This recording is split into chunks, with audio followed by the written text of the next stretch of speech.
អូខេ អញ្ចឹងថ្ងៃហ្នឹងយើងបន្តដំណើរយើងទៅមុខទៀតគឺលំហាត់បន្តទៀតគឺយើងធ្វើលំហាត់ទី36អញ្ចឹងលំហាត់ទី36នេះគឺគេផ្ដល់ឲ្យចំនួន2 view មាន top view ហើយនិង second view រូបនេះគេផ្ដល់ឲ្យ second view ជំនួសឲ្យ front view ដោយសារតែវាមានរុនវាមាន hole អញ្ចឹងយើងត្រូវការដឹងជម្រៅដឹងកម្រាស់របស់វា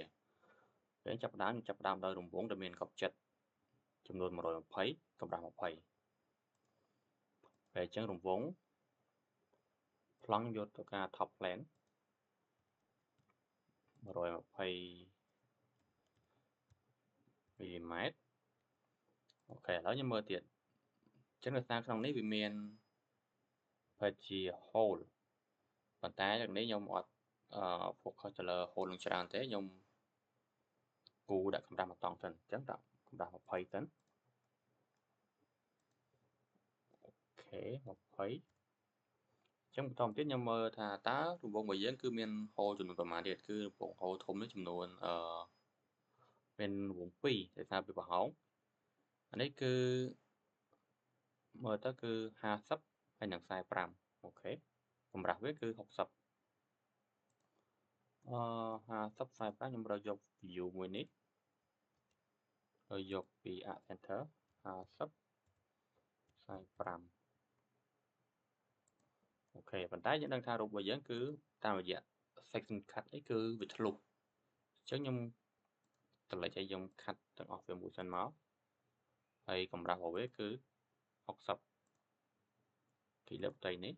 ខ្ញុំទាញសញ្ញាមួយខាងលើ60ឥឡូវក្រៅពីហ្នឹងហើយយើងមានអីទៀតអូខេឥឡូវយើងមើលថានេះគឺវាមាន chamfer 2 × 45 chamfer 45 degree ដែលមានចម្ងាយy 2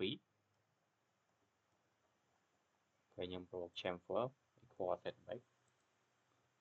ចំនួន2មីលីម៉ែត្រអូខេ chamfer ត្រូវបានដាក់រួចហើយតមកទៀតគឺកេមនេះគឺខ្ញុំប្រើ round កម្ម3មីលីម៉ែត្រអូខេ3តមកទៀតឥឡូវយើងមើលរុនសិនរង្វង់នេះគឺមានចំនួន6អញ្ចឹងរង្វង់នេះគឺវានឹងកត់ចិត្តប្រមាណគឺកត់ចិត្ត10ហើយខ្ញុំរើសយក top view វិញរង្វង់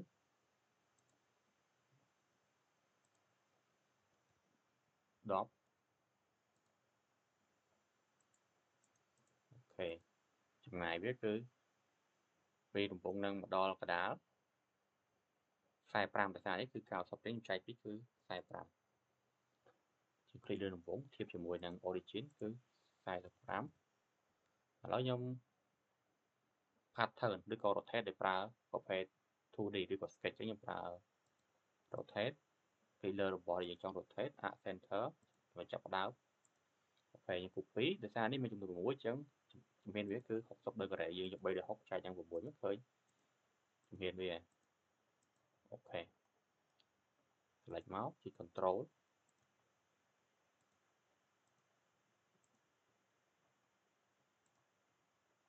អូខេកាត់ធ្លុះទាំងអស់អញ្ចឹងបន្តមកទៀតយើងឃើញថាវាមាន game ខាងនេះទៀត game ហ្នឹងគឺ chamfer ដែរពេលហ្នឹងគឺខាងនេះដែរអញ្ចឹងក៏ពីរកន្លែងអូខេចុងក្រោយគឺនេះ2ហើយនឹងផ្នែកខាងលើនិងខាងក្រោមអូខេអ